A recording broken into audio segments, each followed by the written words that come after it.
Hi there, I'm Raf Garcia, a director at UK Education Guide, a UK leading comparison portal for international students, helping them and their families make really well-informed decisions about studying in the UK.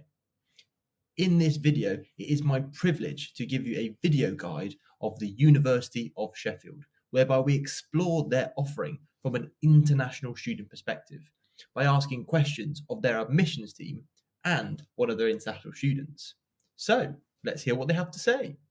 So, first of all, I am delighted to introduce Joe, who is the Student Recruitment Officer at the University of Sheffield. Joe, great to have you today.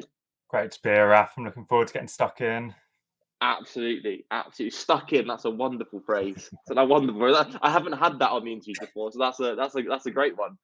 So let's dive into your first of two questions, Joe. And the first one is, what are the two key aspects of support your university offers international students to help them transition to their degree study? Okay, so I'm going to break this down into two different sections. So I want to talk firstly about the pastoral and then about the academic, because they're two quite different elements of the university journey, but they are both equally important and they can be equally stressful. So firstly, just to talk about the pastoral element, I'm going to delve into a little bit our orientation week. University is a massive transition, no matter where you are coming from. And we do not expect you to turn up in September as fully fledged university students. And kind of the way that we seek to prepare you, one of a few ways, is our orientation week. So this is an opportunity for you to kind of come and get settled in before university proper kicks off. So you can come before your lectures start and actually before many of our students are here to get yourself settled so that when university does start, you feel really prepared and importantly, really comfortable. The orientation week is made up of a range of different activities for you to get involved in, both virtual and face-to-face. So some of these will just be tours of our facilities, tours of the city. So you get a really good idea about where is going to be your home for at least the next 3 years. We also have a range of social opportunities. This is an opportunity for you to meet other students in your position, new to the university, but also to meet students who've been there for a little bit longer. So this will help you make new friends, but also to build up a support network so that when you do get started, you've already got that group of people to lean on. And finally, it will be the beginning of a range of lectures sort of surrounding British culture. And this both involves the broader British culture so that you can really get involved in the country that you are living in, but also British culture as it specifically relates to your academic work so that you will be on a level pegging to everyone else on your course. If we move on to the academic sphere, obviously at a university like the University of Sheffield, you will have access to world-class teaching and learning from your lecturers, but it's worth looking at opportunity that actually sits outside of your course. So the 301 Academic Skills Centre is available for all students and it sits independently. It's a physical place with people that you can go and talk to face to face to essentially offer you any help that you need to maybe top up your skills. So if you're doing a maths-based course and you haven't done maths for a while, they can top up your math skills. If you're doing a science-based course and it's been a little while since you've written an essay, they can help you get those essay writing skills back on form. They can teach you about study skills, about time management, whatever it is that maybe you're struggling with that little amount, they can make sure that you get back up to speed and you're firing on the same cylinders that everyone else is. And I think those two together will really work to make sure you feel just as comfortable at university as anyone else. Absolutely, Joe. What an incredibly robust answer. But you're absolutely right. It is the amalgamation of all facets of student life that leads to that. So thank you so much for diving into that support package. Now let's hear about what is the one key piece of advice you would like to offer international students as they consider their university options. Okay, so when I'm talking about considering university options, this might be kind of counterintuitive, but I'm not going to come at you from a University of Sheffield perspective because I think it's a fantastic university. Our students think it's a fantastic university, but that doesn't mean it would necessarily be the right university for you. And the advice I always give to students when it comes to choosing university is I'd really encourage you to look beyond league tables. And I think students get really hung up on the precise placing of that university. But what's really worth remembering is that when you leave university and you're moving out into the real world and looking for jobs, those employers are not going to be scrutinizing which university was 5 places higher in the Guardian ranking from 2024 or whenever it might be. You are going to be living in that space for a minimum of 3 years.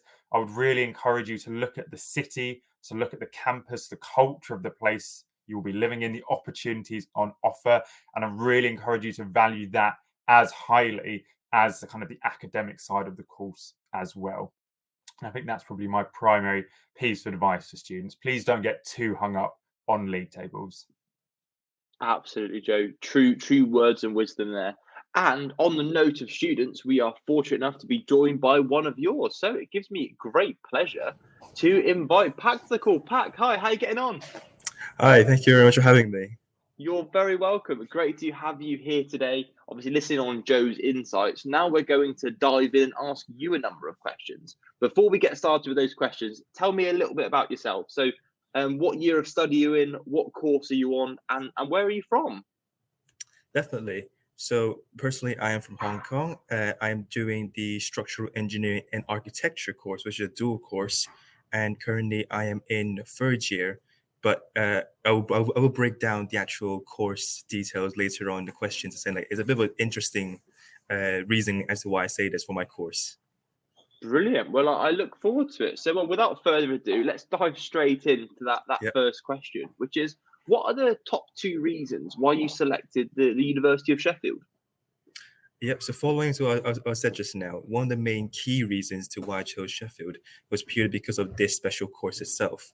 So currently I'm in 3rd year engineering, but I'm actually a 2nd year architecture student as well. So I'm actually working with the 3rd year engineers and 2nd year architecture at the same time. So this way, not only the courses, the actual modules in itself helps me to actually learn from both sides. I actually get to know more people from both sides. I should say maybe if there's something I understand structurally speaking wise, I could speak with the my peers from the 3rd year, or if it's architecture wise, we usually have studios and lessons with the 2nd years. So this way, once we get out of university, it actually gives us more of a wider networking to actually figure out, let's say, if personally, the reason why I chose this course was one, I know that I am keen in arts and maths, so but I couldn't really choose which one, and so seeing this as an option that made me basically a no-brainer, saying I have to come to Sheffield, and this is my only choice to actually make sure that I get the best of both worlds, and then when I come out to the real world, as Joe said about the different jobs, different unis, ranking doesn't matter if you have something that you have in mind module-wise. And that is the first reason. Second reason is, of course, after choosing my different university choices from UCAS, I came to look around Sheffield. And being from Hong Kong, personally, I found it a bit too hectic and a bit too fast for me. But then Sheffield actually gave me a mix of both. On the leisure side, where there's more greenery, apparently it's one of the greenest cities in Europe, which I completely agree, seeing there's so many parks here. Basically everywhere, go uphill, downhill, I just see a park everywhere. And so that just gives me, so on a sunny day, it gives me just a little break from work, walking around, grab a coffee, and that would be something nice. But on terms of the international level, it's more or less on the similar standards to, let's say, Manchester, London, just not as hectic and fast.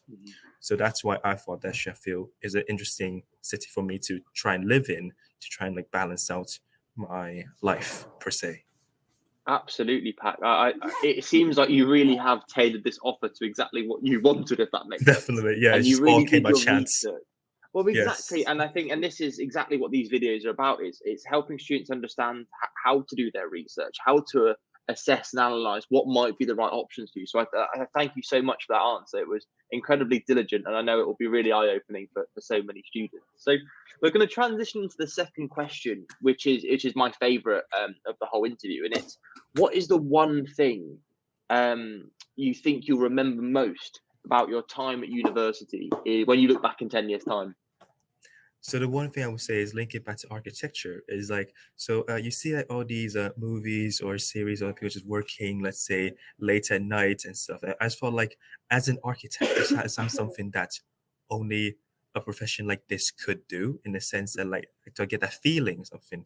And obviously now with the restrictions a bit easier now, we could go back into the arts tower, which is where architecture students work. And usually we actually just work till like maybe 10 or 11 p.m. around everyone there's working, completely losing our minds, getting just coffees 24/7, just grabbing takeaway snacks, just eating, working, dancing around, just trying to make sure that we get some work done. Obviously, less work is done because we just probably mess around a bit too much. But all these memories are just something that I think I wouldn't get if I didn't study architecture. Absolutely, no, it makes those, and it's those kind of random events. They're what make your university experience special, and they're going to be different for different students. But thank you for that one. So I mean that transitions really nicely into kind of the last question, which is what is the one thing you wish someone had told you about university life that would have helped you kind of make that transition into degree study? So the one thing that I found, so currently I'm in third year now. So the one thing I found out that I could have made use better of is my personal tutor, which is from the engineering side, from my perspective. So at the start of becoming a first year student for any modules, if I'm correct, so engineering wise, I'm definitely certain of this. So engineering wise, everyone has a personal tutor which you can speak to regarding to personal issues, educational issues, or whatever. And within your personal tutor group, you actually are assigned to be in the same group as your the same course teammates, the course mates. So that was one way of me easily actually knowing my course more, given that so in my dual course, we only have around 20 people actually. It's a very, very special course in the sense it's very condensed. But it was a very, very quick way just to know people on a more of a deeper level, saying like just grabbing something to eat and just talk about saying like what happened before uni, who they are, something like that.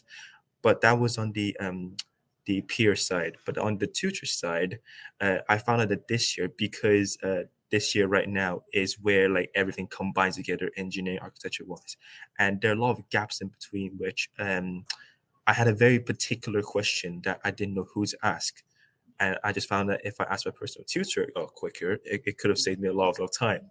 Yeah. So if you do have any questions regarding obviously education wise, but if it's anything that's in your life that you don't know who to speak to, you don't feel comfortable with your parents or your friends, they are someone that they can just have a little chat to first and then see how to move on.